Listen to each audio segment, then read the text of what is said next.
Hi, it's Hotspot, and today I'll show you how to fix battery drain problem on Motorola Moto G31.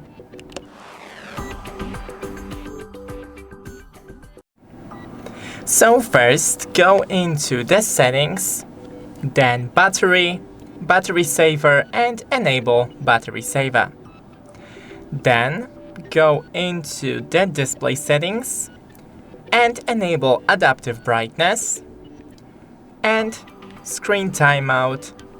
Lower the screen timeout to 1 minute or 30 seconds. Then in quick settings, disable everything that you're not currently using. So the Wi-Fi, Bluetooth, what we have here, Hotspot, screencast, NFC, and you can even enable the airplane mode. Thanks for watching, don't forget to leave a like and see you in the next one.